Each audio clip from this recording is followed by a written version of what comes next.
Viva e bem-vindos a mais um Dúvidas Públicas, a entrevista que pode ouvir sempre a esta hora na Renascença ou sempre em podcast e em rr.pt. Esta semana vamos falar muito de crescimento, de impostos, de investimento, de salários, sem esquecer a mudança de ciclo político que conduziu a AD ao poder. O nosso convidado de hoje nem sempre é pontual, mas hoje chegou a horas. Tem uma agenda de difícil de gestão, mas também é verdade que avisa quase sempre quando se atrasa. Não sabemos se também se atrasa quando vai ao Estádio da Luz, mas é certo que vai muitas vezes ver o Benfica e o clube é seguramente uma das suas paixões. O Benfica e o mergulho. Também gosta de ler ensaios, muitas vezes, mas também jornais. Folgo em sabê-lo, porque, como se costuma dizer, ler jornais é saber mais. Nasceu em Paris, no final da década de 60, ainda hoje é mais francófono do que angófilo, e é licenciado em Gestão de Empresas pela Universidade de Évora, com uma pós-graduação em Estatística e Sistemas de Informação na Universidade Nova de Lisboa. Gosta de negociar e debater, normalmente trata do que for necessário com diplomacia, mas quando se sente defraudado, corta a direito. Talvez seja por isso que gosta de se reunir de pessoas talentosas, que não precisam de ser motivadas por serem naturalmente motivadas como ele. Fez carreira nos setores das tecnologias e da construção civil, tendo passado por várias associações empresariais. Hoje preside a uma das mais importantes. Armindo Monteiro, o presidente da CIP, é o convidado deste Dúvidas Públicas, uma entrevista que também é conduzida pela Sandra Afonso. E por Arsénio Reis. Agradeço desde já ter aceitado o nosso convite. O Primeiro-Ministro anunciou no Parlamento que quer discutir, em concertação social, um novo acordo para reforçar os rendimentos e a produtividade. A CIP já tinha mostrado abertura. Concretamente, o que é que considera que deve ser revisto? Antes de mais, obrigado pelo convite. É um privilégio estar aqui na Renascença. É importante que os acordos em Portugal não sejam apenas para cumprir calendário. O que eu pretendo dizer com isso é que os acordos devem ser um momento de exigência e de compromisso. Nós, enquanto parceiro social, não fazemos de conta nos acordos. E não fazemos de conta, porquê? Porque achamos que é um momento, de facto, de construção. Nós verdadeiramente só conseguimos crescer se, em vez de competirmos, cooperarmos. E, infelizmente, a sociedade portuguesa tem-se especializado não na cooperação, mas quase parece na competição.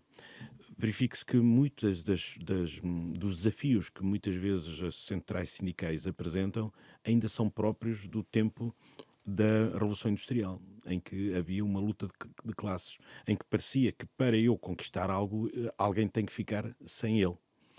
E aquilo que nós defendemos, o compromisso, não é isso, porque isso é uma soma nula. Alguém ganha e alguém perde.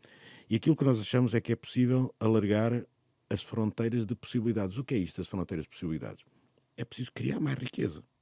Portanto, não é uma riqueza que é estática, é aquela que é momentânea, mas é preciso criar mais riqueza. Criando mais riqueza, é possível distribuir mais a todos.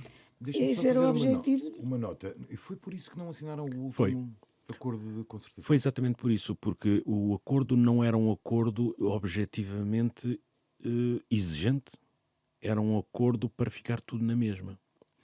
E aquilo Acha que nós ficou tudo na defendemos... mesma? Ou seja, houve variações no salário mínimo, por exemplo, houve algumas coisas... Mas que eu foram pergunto quanto desse acordo está a ser cumprido? Quanto desse acordo efetivamente se materializou? feitas. Pouco, na sua opinião. Sim. O que é que o acordo tem que ter para a CIP? Tem que ter política exigente. E o que é uma política exigente? Nós não podemos continuar a ser os pobres da Europa. O nosso desígnio é viver de mão estendida para Bruxelas. Não faz sentido nenhum. Nós não temos no nosso ADN nada que nos obrigue a viver de assistencialismo, nem dentro, nem no contexto europeu. Nós temos uma nação que vai fazer quase um milénio. Se nós considerarmos 1143, nós estamos a 20 anos de comemorar uma data muito marcante. O que eu quero dizer com isso? Somos das civilizações das nações mais antigas. E nós não temos essa exigência.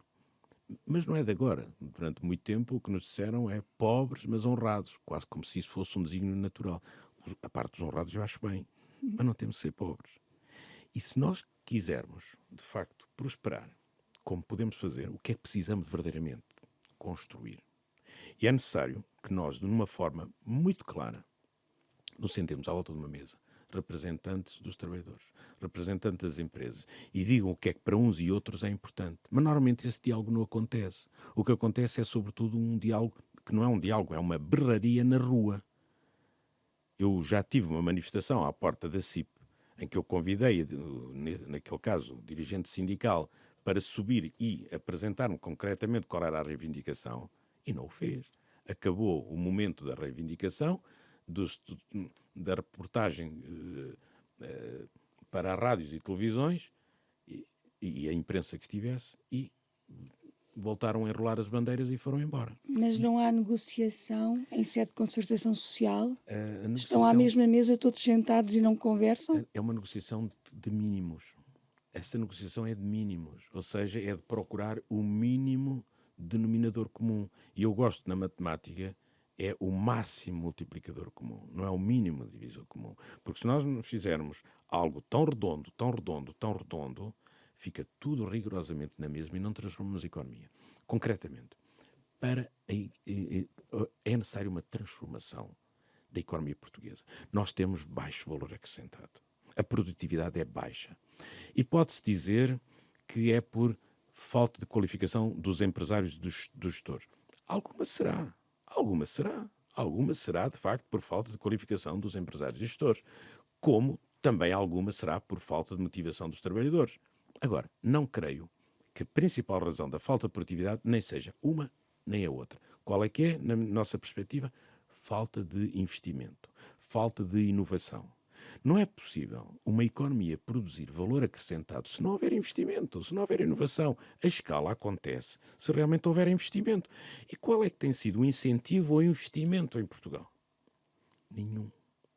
Qual é que tem sido, nos últimos programas de governo, eu diria nos últimos 20 anos, verdadeiramente incentivo ao investimento? Nenhum. Mas agora deixe-me aproveitar a sua deixa e fala da baixa produtividade e, obviamente, longe de mim contestar que esse é um problema do país, mas o próprio tecido empresarial português, o que é que está a fazer para melhorar este indicador, que é um indicador fundamental? Porque, na sua perspectiva, se eu o entendi bem, e diga-me se é isso que queria dizer, sem haver essa produtividade e sem haver crescimento, também não haverá melhoria dos salários. Absolutamente. Absolutamente. Aquilo que tem acontecido no aumento de salários tem sido por decreto.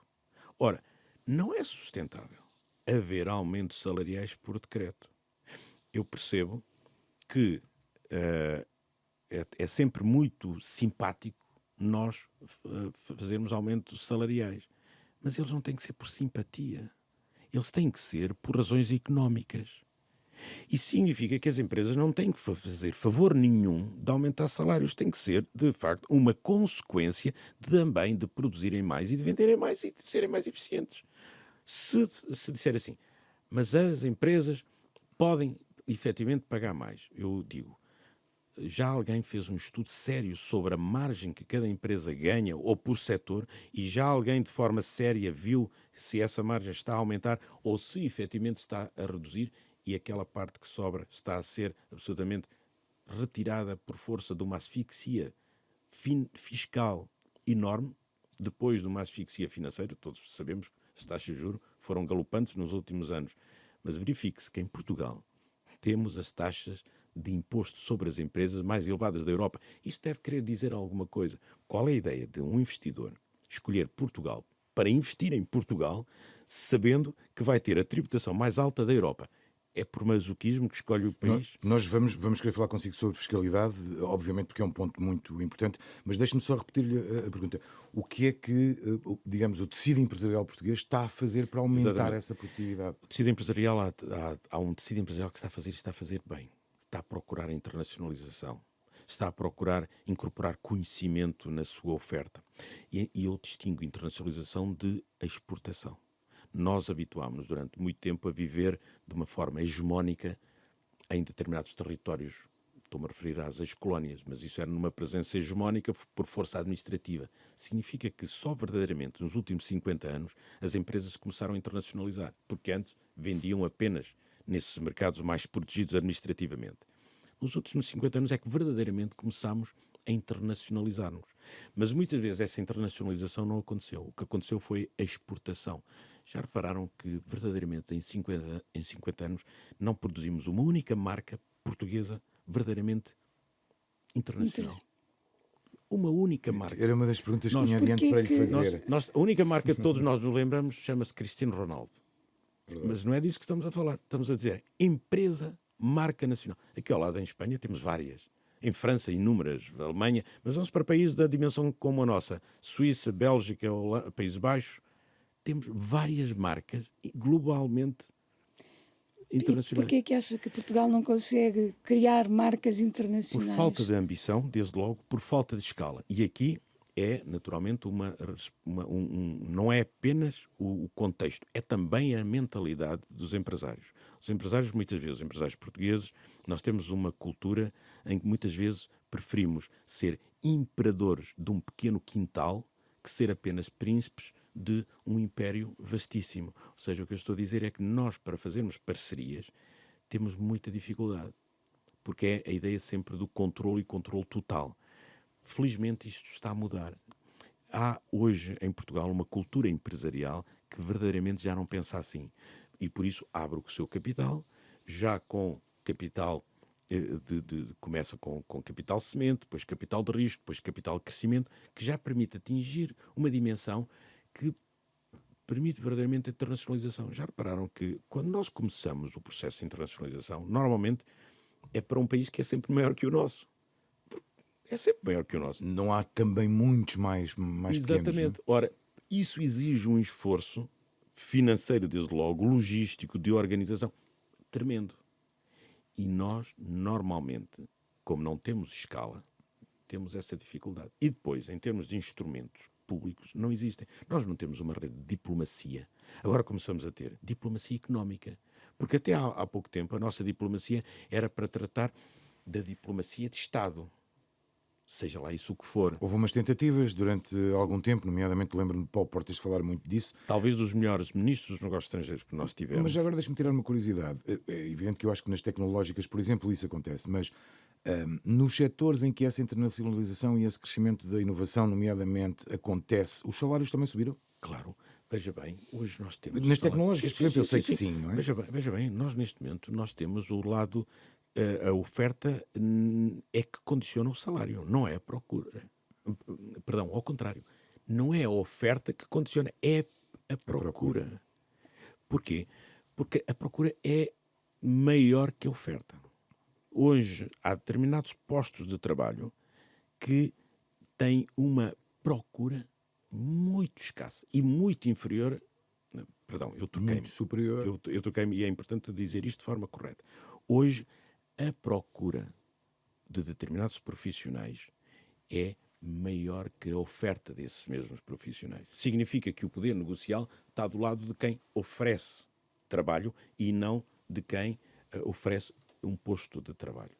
E isso significa que, nesses setores, o poder negocial está completamente do lado de quem, do trabalhador, de forma clara. E ainda bem. Porquê? Porque nós só podemos crescer se tivermos níveis de competitividade e níveis de conhecimento que façam a diferença. Muitos dos nossos negócios não se diferenciam. São negócios muito baseados em pouco conhecimento, pouca investigação, poucas patentes, muito pouco ligado às universidades. Mão de obra menos qualificada. Mão de obra menos qualificada, indiferenciada. E depois há uma comoção nacional porque os salários são baixos. Claro. Mão de obra é desqualificada ou pouco qualificada, não há uma capacidade de fazer a diferenciação, é indiferenciada. Como é que é possível fazer aumento salarial? E continua a existir esta necessidade de mão de obra não especializada, digamos assim? Olha, eu diria que nos últimos anos, de acordo com dados oficiais, entraram em Portugal cerca de aumentou 1 milhão de novos trabalhadores em Portugal. Imigrantes. A pergunta é esta. Com 1 milhão de novos trabalhadores, como é que é possível que o nosso PIB não tenha crescido, mas crescido de forma desmesurada? Como é que explica? Porquê? Como é que explica que com mais 1 milhão de pessoas a trabalhar, o nosso PIB cresceu de forma anémica? E a explicação é esta. Baixo valor acrescentado, no fundo, vieram fazer aquilo que nós já fazíamos.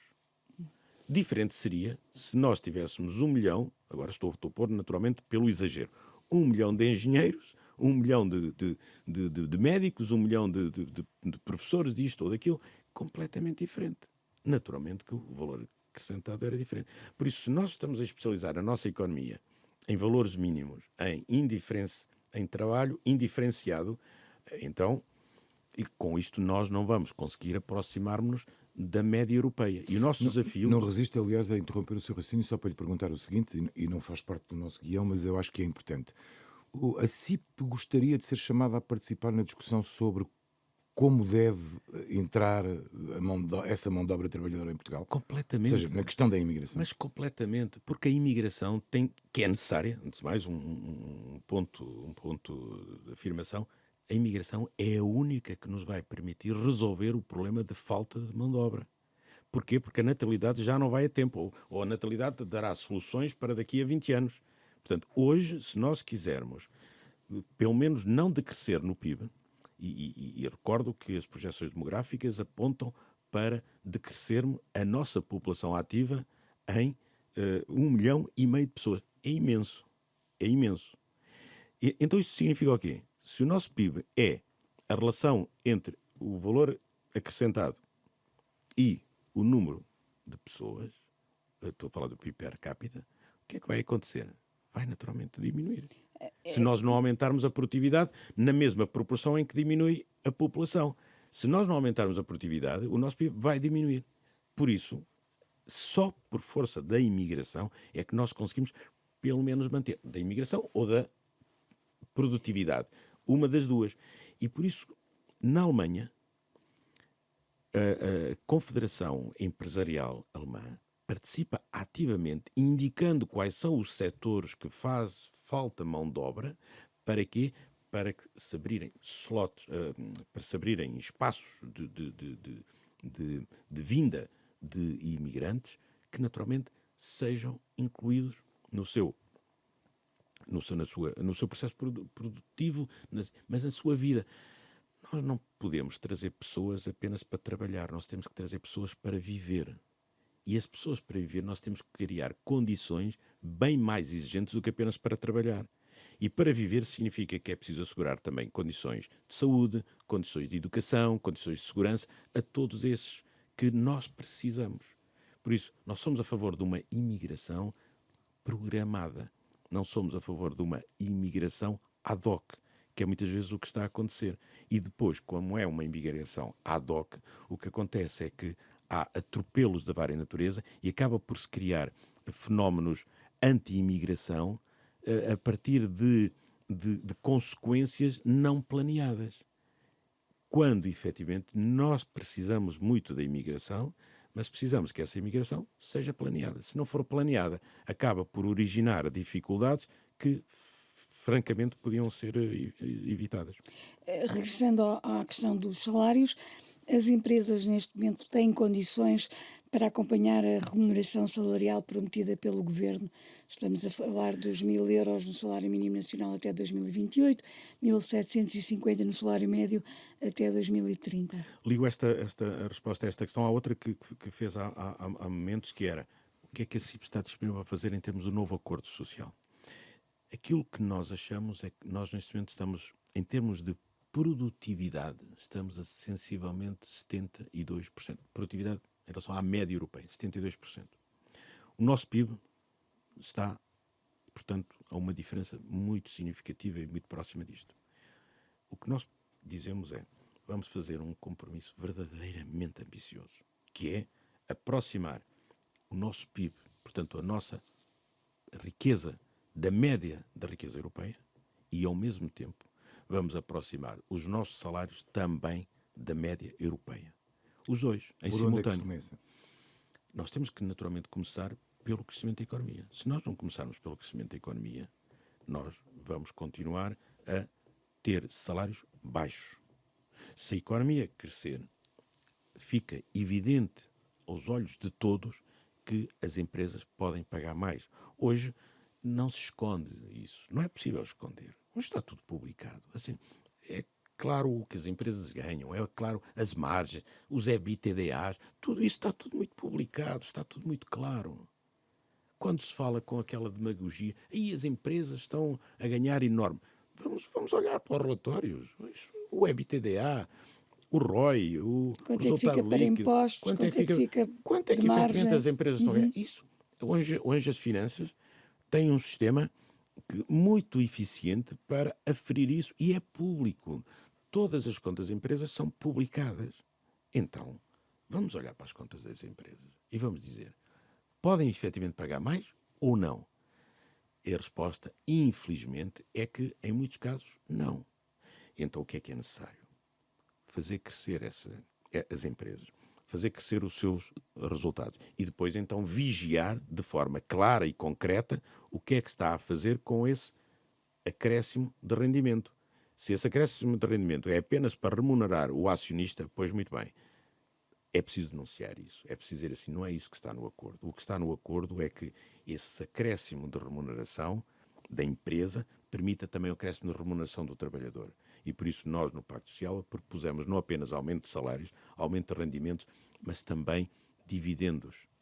Porque é necessário, e estranhamos que os sindicatos não falem nisto, que não incentivem as empresas a ganhar mais para também terem uma parte desse ganho. Não. Aquilo que em Portugal normalmente acontece é uma exigência de aumento, mas sem terem a mínima preocupação com a empresa e o que vai lá dentro. É como se uma empresa, por analogia, fosse um automóvel e há muita preocupação com os trabalhadores que estão dentro do automóvel, mas não se preocupa minimamente com o estado do carro, com o estado da via onde o carro está a circular.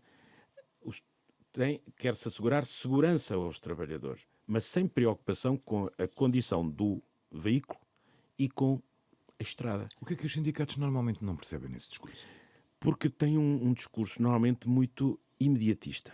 E normalmente eu dei-me conta de uma coisa que não me tinha percebido, que tem mais ligação com os sindicalizados que com os trabalhadores. E são duas realidades diferentes.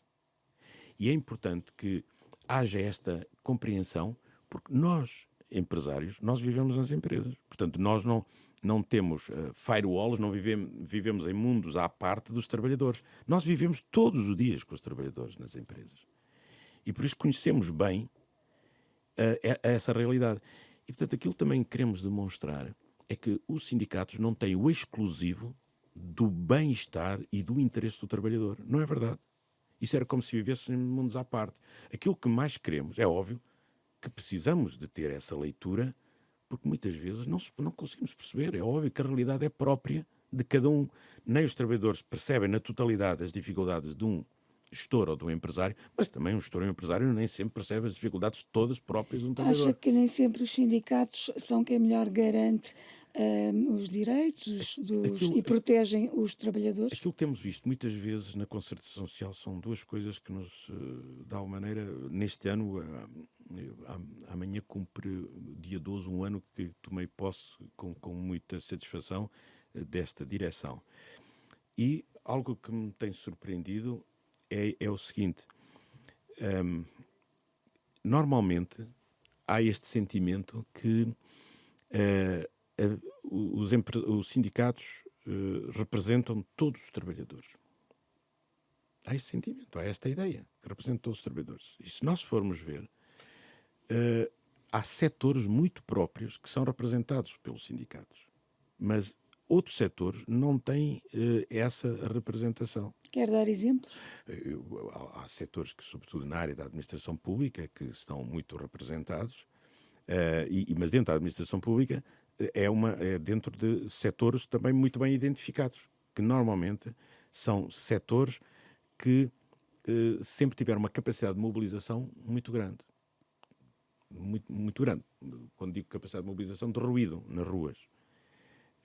Eu creio que hoje a concertação social não deve ser feita por ruído. E aquilo que mais tem surpreendido é que muitas vezes o que há é quase uma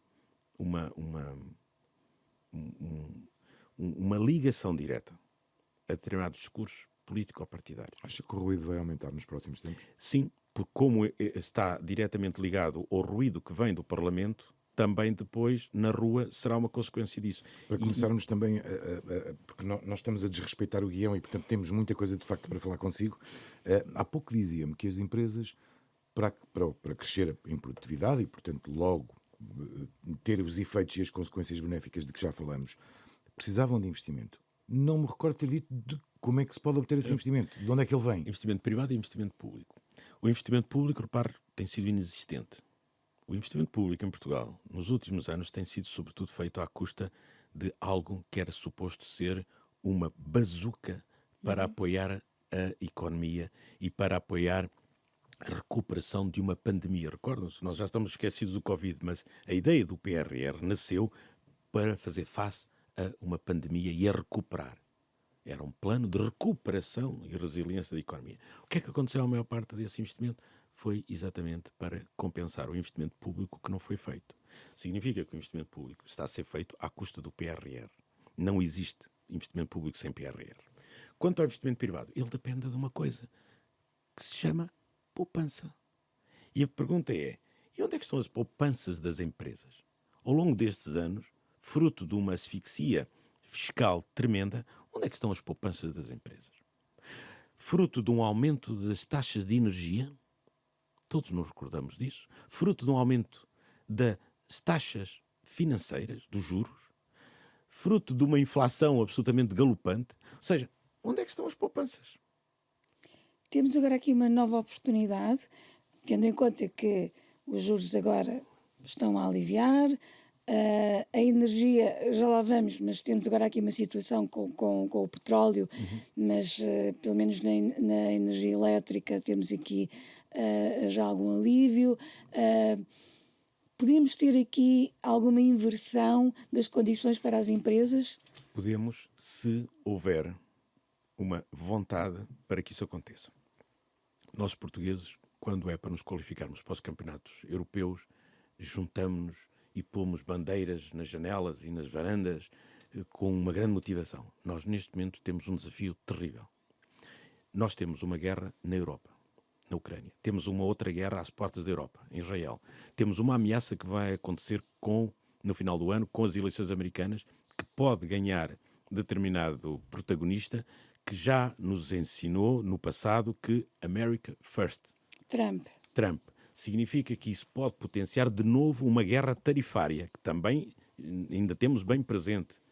Então, com todo este cenário, é tempo para andarmos nesta espécie de jogos florais, de notas artísticas, como tem acontecido na Assembleia da República. É tempo de quem nos governa, e quem nos governa, estou a referir-me não apenas ao governo, mas ao Parlamento. Não seria tempo de fazermos aqui uma espécie de um compromisso de tréguas, quase um armistício, que se dissesse agora temos que ter condições para pôr Portugal na rota do progresso, na rota da prosperidade. Um compromisso verdadeiramente nacional, com um sentido de bem comum. Eu sei que tudo isto pode parecer idílico, mas desculpem, eu continuo a pensar... PS-PSD? Eu continuo a pensar que não há espaço para notas artísticas. Nós hoje não temos que ver quem são os discursos mais inflamados. Nós hoje não temos que ver quem são os discursos que prometem soluções de um dia para o outro. Hoje os problemas são complexos. E se são complexos, não podem ser resolvidos por medidas simplistas. E em alguns casos, deixem-me dizer, simplórias. Portanto, para problemas complexos, nós temos que ter soluções elaboradas, construídas, comprometidas uns com os outros e dar tempo para que elas, de facto, apresentem soluções.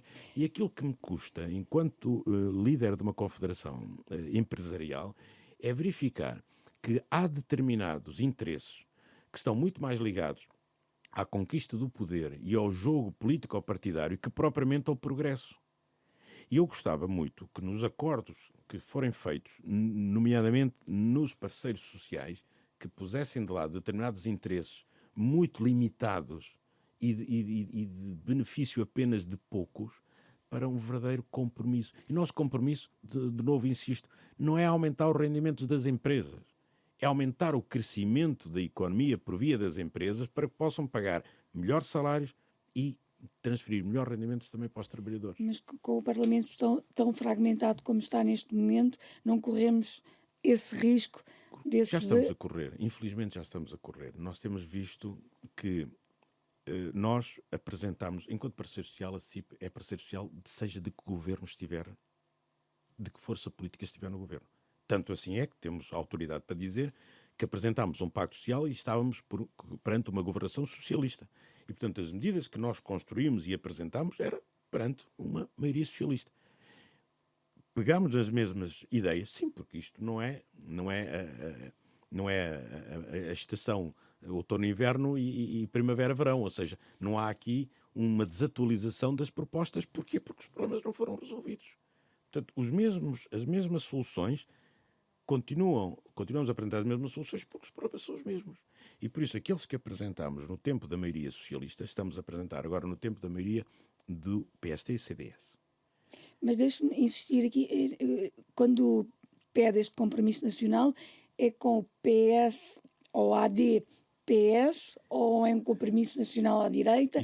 Que tipo de compromisso partidário? Isto deveria ser um compromisso. E às vezes custa-nos ouvir aquele argumento que é não, nunca pode haver um bloco central, porque o bloco central depois vai aumentar os fundamentalistas radicais. Olha, eu não sei, eu não sou político, não tenho nenhuma capacidade de ver esses cenários. O que sei é uma coisa. Para resolver problemas, e sobretudo problemas difíceis, é preciso boa vontade de todos.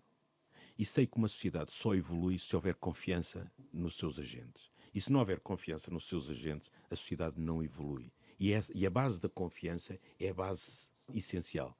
Eu recordo um exemplo. Quando nós apresentámos o Pacto Social, uma das medidas que todos têm presente era propor um salário que fosse pago aos trabalhadores e que esse salário não tivesse tributação. E, naturalmente... 15º mês. E nós, naturalmente, fizemos uma aferição junto de trabalhadores e os trabalhadores não encontramos um trabalhador que não aceitasse. Mas vimos nas forças sindicais resistência a isso. Pergunta-se, como? Qual é a lógica disso? Qual é a lógica? Ou seja, estávamos a propor um bónus, porque isto não tem a ver com aumento salarial. O aumento salarial foi negociado à parte. Estávamos a propor um bónus. Mas para esse bónus acontecer, as empresas deveriam estar isentas, e as empresas e os trabalhadores deveriam estar isentas de encargos sobre esse bónus. Porque o bónus era para o trabalhador, não era para o Estado. E, portanto, não havia bónus ao Estado, havia bónus ao trabalhador. Significa que um salário era um salário completo. Qual é a lógica? Consegue entender isso? Qual é a lógica dos supostos representantes dos interesses dos trabalhadores recusarem isso? Portanto, porquê? Porque, naturalmente, foi uma proposta feita pelo lado errado da força, que é os patrões. E quando assim é, fica sempre com aquela ideia, isto quando há um ditado, que é quando a galinha é gorda, o pobre desconfia, é assim, não é? De facto, nós somos muito pobres, mas não devíamos ser tão desconfiados. Ainda sobre esta questão, ainda um ponto concreto, o Governo já disse que quer revisitar a chamada Agenda de Trabalho Digno em concertação social. E é uma das medidas do programa do Governo. O que é que acha que deve ser revisto na Agenda de Trabalho Digno? Desde logo, esta ideia do marketing, porque não é por se chamar Agenda do Trabalho Digno que de facto é uma agenda de trabalho digno. Não é por se chamar determinados nomes que de facto são boas propostas automaticamente. 2 exemplos muito concretos. Se a Rádio Renascença ou qualquer empresa decidir que os serviços de manutenção das instalações passam a ser feitas por uma empresa, não pode fazer. Se decidir que a contabilidade passa a ser feita por um gabinete de contabilidade especializado, porque é preciso que haja um fiscal, um fiscalista, não pode fazer isso. Outsourcing. Outsourcing é proibido. E pergunta-se, mas porquê é que é proibido? O que é que impede uma empresa de desempenhar determinadas funções que não são core, que não são, portanto, essenciais do negócio, desempenhá-las por outsourcing? Então, o serviço de vigilância, serviço de segurança, serviço de limpeza, serviço de contabilidade, serviço de manutenção, o que seja, todas essas pessoas têm que estar dentro da empresa. Aliás, já há várias empresas que recorrem a esse tipo de serviços em outsourcing. Claro, mas agora é proibido. se tiver essa função dentro da empresa, não a pode externalizar. Isso é uma agenda de trabalho digno? Não. Isso é uma agenda que limita a competitividade das empresas. Se eu mudei, tinha umas determinadas instalações e mudei para instalações menores, eu tinha alguém que fazia a manutenção, para dar um exemplo mais simples, manutenção a tempo inteiro. E eu mudei de um escritório de 300 metros para um de 80. Justifica-se continuar a ter uma pessoa a tempo inteiro? Se calhar não. Se calhar devo contratar alguém que me faça o serviço de manutenção. Uma empresa sofreu um downgrade, uma diminuição do seu volume de negócios. Eu tinha o serviço de contabilidade internos. E, entretanto, até porque isto preciso agora também de um fiscalista, de alguém que tenha capacidade, para além de processar salários, a contabilidade, também de fiscalidade, e isso já não é compatível com uma pessoa, se calhar é compatível com uma equipa inteira, mas eu não posso ter uma equipa inteira, tenho que recorrer ao outsourcing. Simplesmente dispensar esses trabalhadores e recorrer depois a uma empresa externa? É proibido. Isso é proibido. E, portanto, são exemplos destes. E outro exemplo, se quiser fazer um acordo... E é isso que a CIP pretende mudar. Claro. Se quiser fazer um acordo com o trabalhador não tem autoridade, não tem capacidade, deixe-me dizer assim desta forma mais simples, para tomar decisões de per si. A lei não permite Tem que ter haja representante capacidade legal negocial. ou sindical? Tem que passar durante um determinado período para que esse acordo seja válido. Ou seja, não pode fazer um acordo. Significa que isso introduz naturalmente um grau de imprevisibilidade enorme. Portanto, alguém quer negociar tendo a convicção de que o contrato é válido.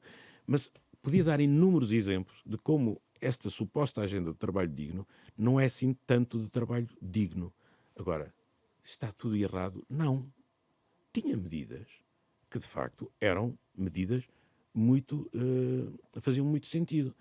Mas esta medida do trabalho digno, esta medida é importante dizê-lo, originalmente foi importada, mas na origem, sabem como é que se trabalhava? Sabem como é que se chamava? Trabalho digno e competitividade. Assim que passou a fronteira de Portugal, perdeu esta parte da competitividade. Só passámos a falar em trabalho digno. Significa que essa outra parte da agenda, que é normalmente, isto é sempre tudo muito digráfico, nós esquecemos a outra parte. O acordo de rendimentos, nós normalmente dizemos acordo de rendimentos. Acordo de rendimentos e crescimento económico.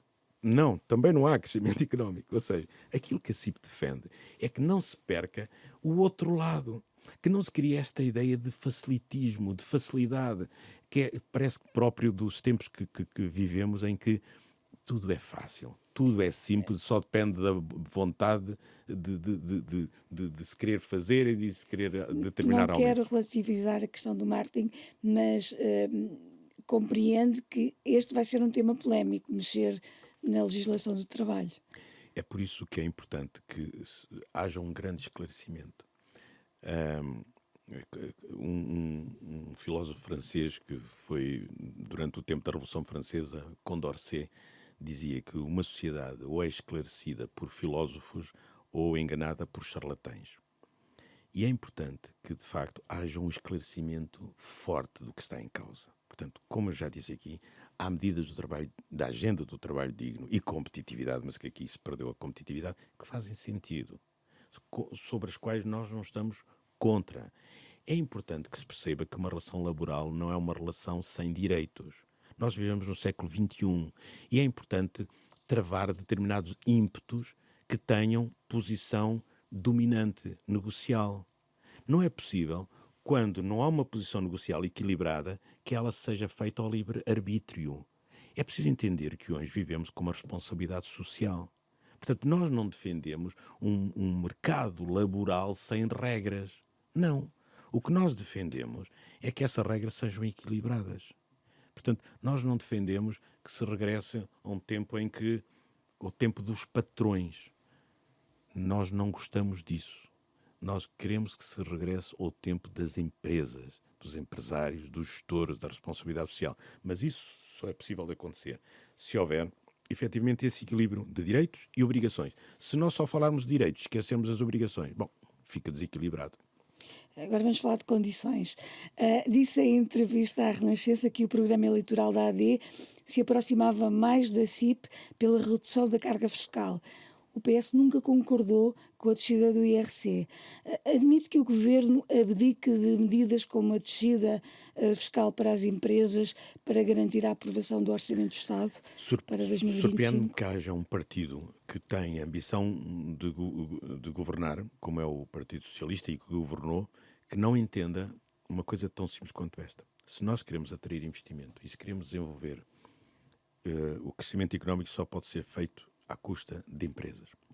E não consigo compreender como é que hoje, com o mercado, uma economia tão global, em que qualquer empresa que, sobretudo estamos a falar de IDE, portanto a atração de investimento externo, qualquer empresa, qualquer multinacional se pode instalar em qualquer país. E porque, sobretudo, o seu mercado é um mercado global. Não vem instalar-se em Portugal para vender em Portugal.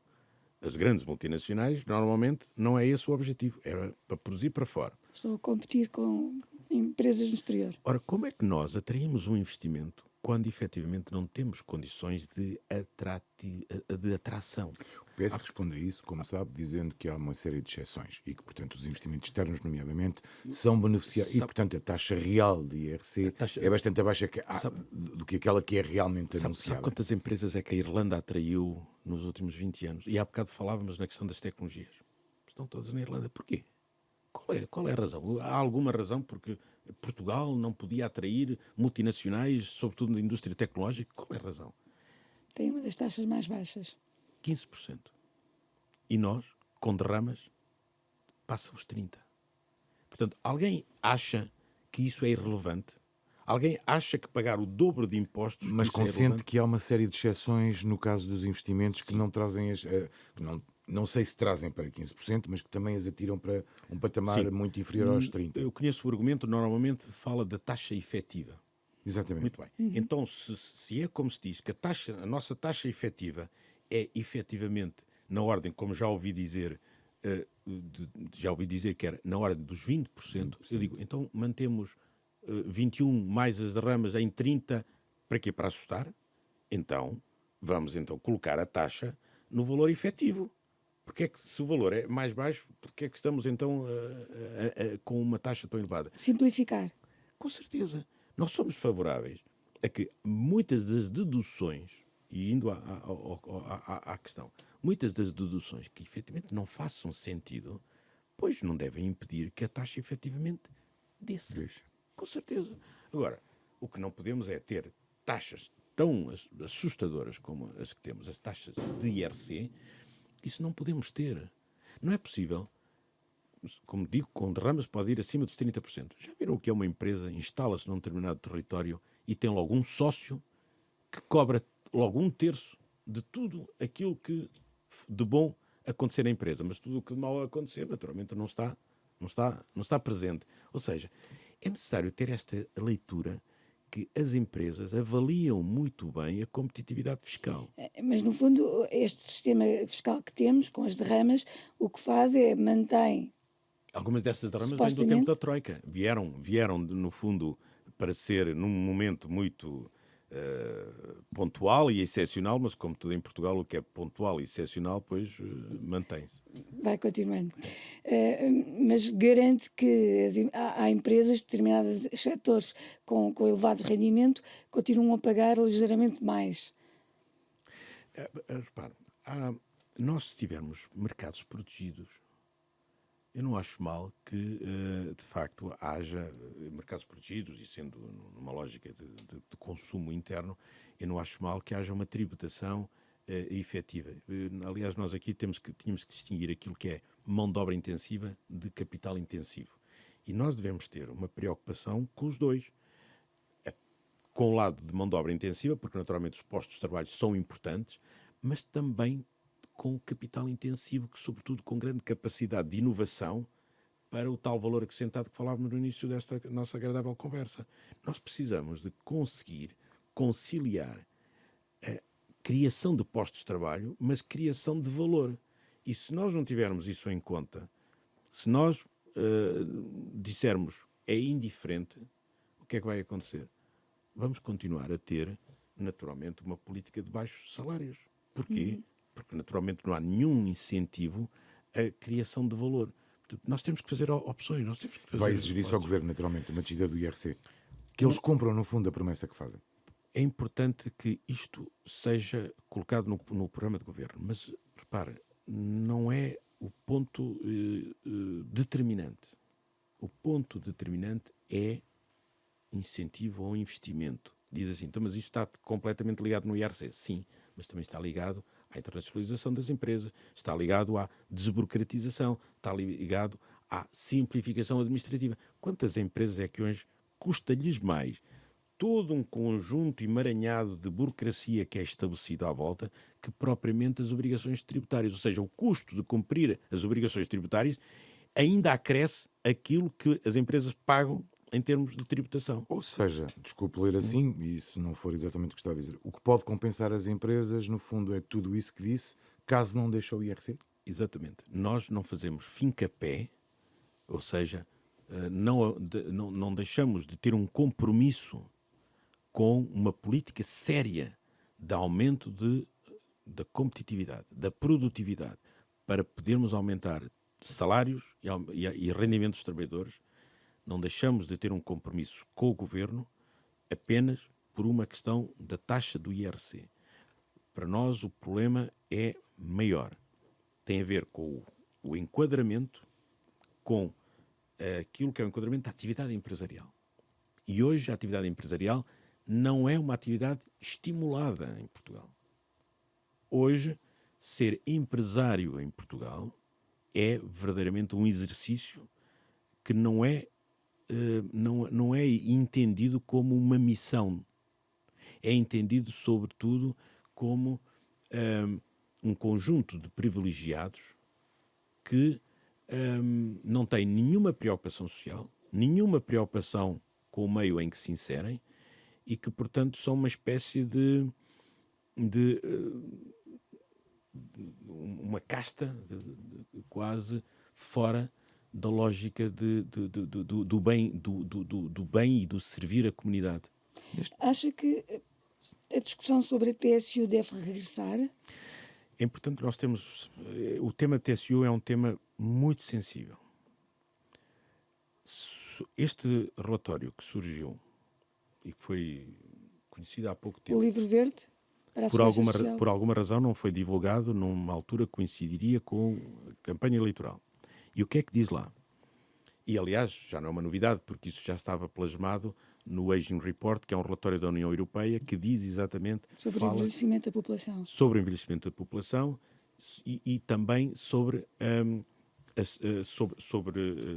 a substituição, a taxa de substituição. O que é a taxa de substituição? É a relação entre o último salário oferido, ou a média do último salário oferido, e a primeira pensão de reforma ganha.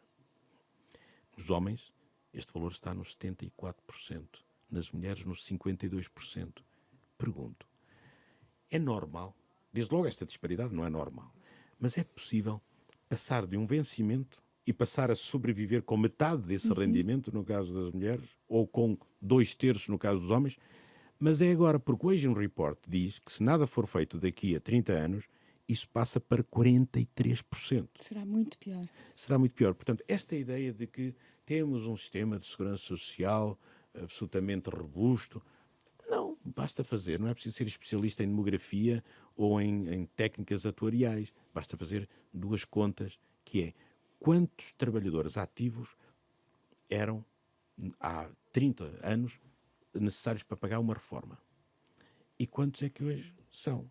Portanto, a TSU acha que a mexer é para aumentar ainda. Significa que não é possível aumentar a TSU e não é possível financiar todo o sistema de segurança social à custa dos rendimentos do trabalho. É tão simples quanto isto. Com uma demografia invertida como nós temos, significa que uma população envelhecida em contrapartida de uma população... Que é um dos nossos maiores problemas. Que é um dos nossos maiores problemas. Não é possível. Nós teríamos que subir a TSU para um valor superior a 50%. É impossível. Então o que é necessário, na nossa perspectiva?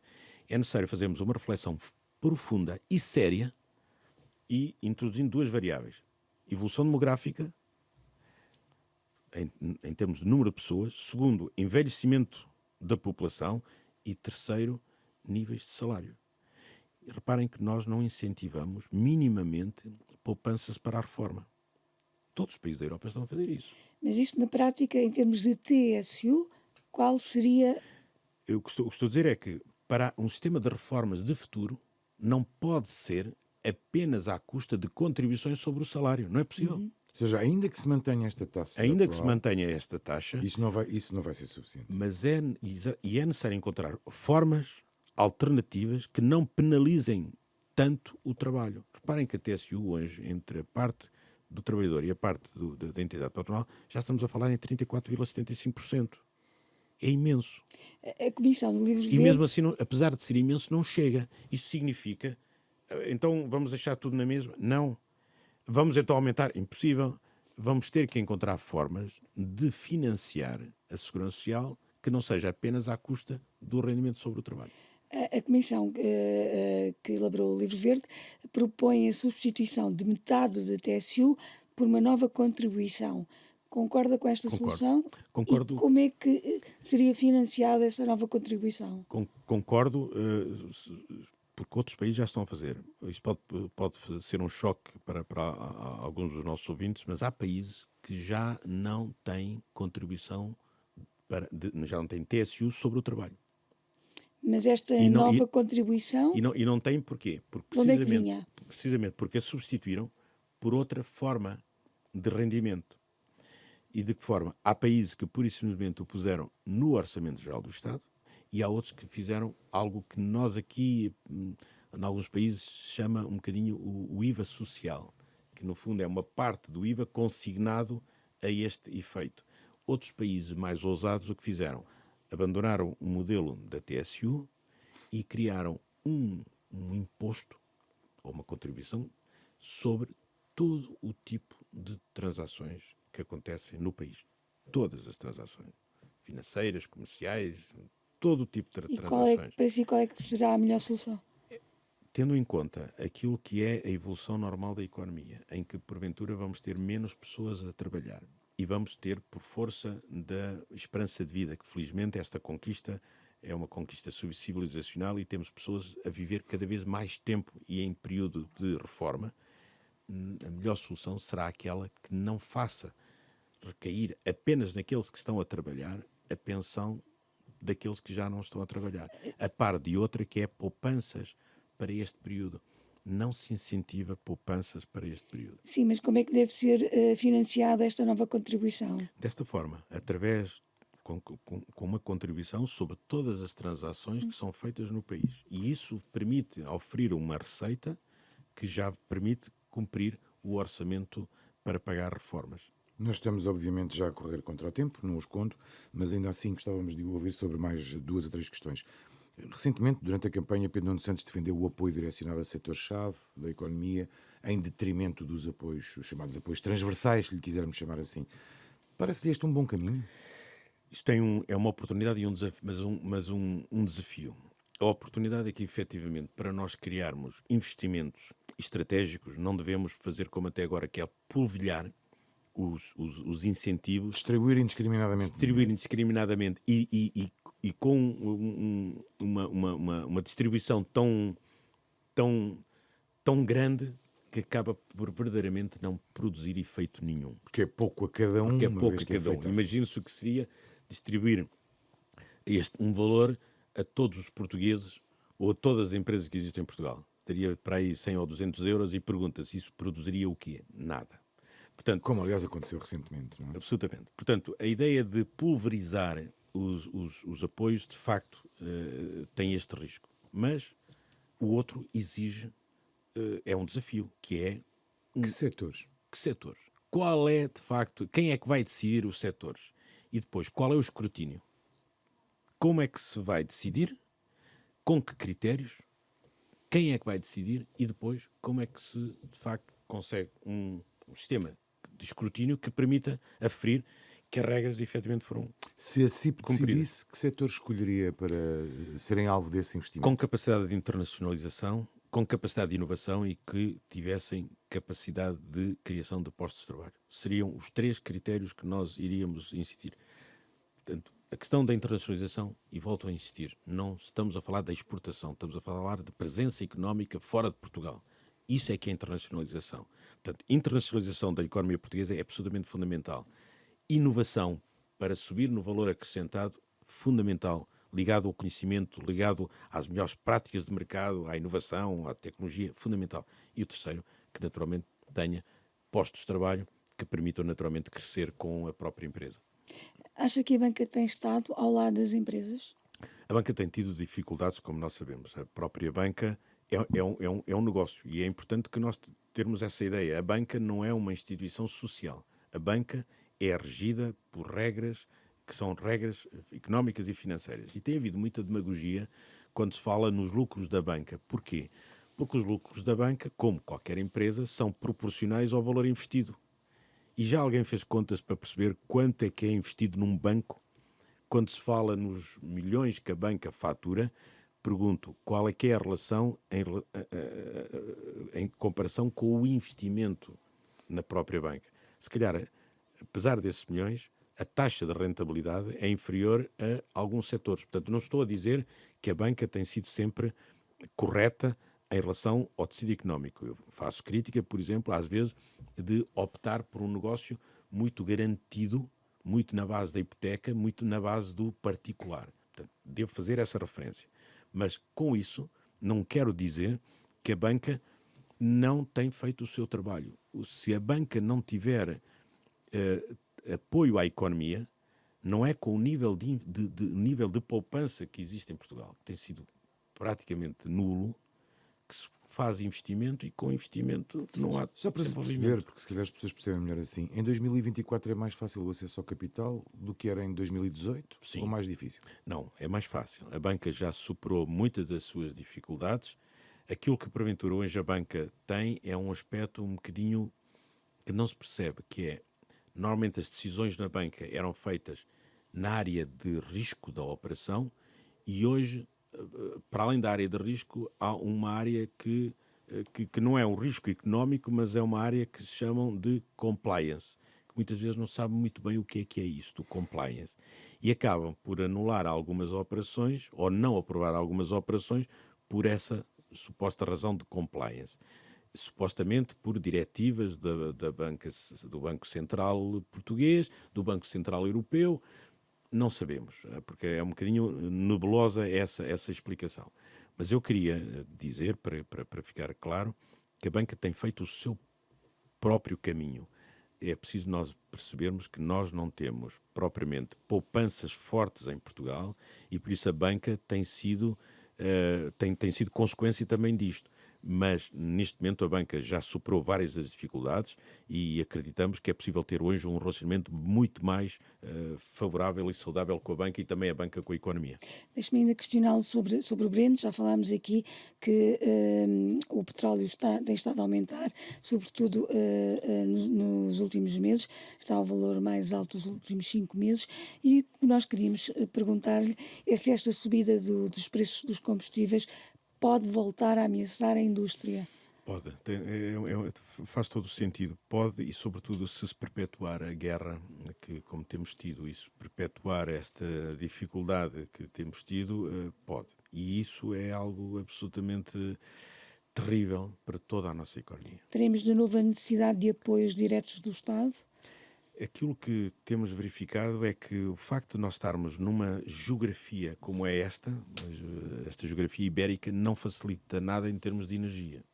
Porque nós não temos, e particular em especial, nós não temos centrais nucleares, e não estou a defender a existência, estou apenas a dizer que não temos. E, portanto, em termos de custo de energia, já há logo uma diferenciação com os nossos vizinhos, nomeadamente... Mas o mercado ibérico prejudica-nos, é isso que está a dizer? É, porque se nós estivéssemos no centro da Europa, facilmente nos chegava a energia de vários pontos da Europa. Agora, estando aqui numa das pontas da Europa, e sobretudo tendo um muro que se chama Pirineus a separar-nos portanto, a Península Ibérica do resto da Europa, é naturalmente uma dificuldade para termos energia a custos competitivos como tem a maior parte dos nossos parceiros europeus. Isso claramente é uma dificuldade.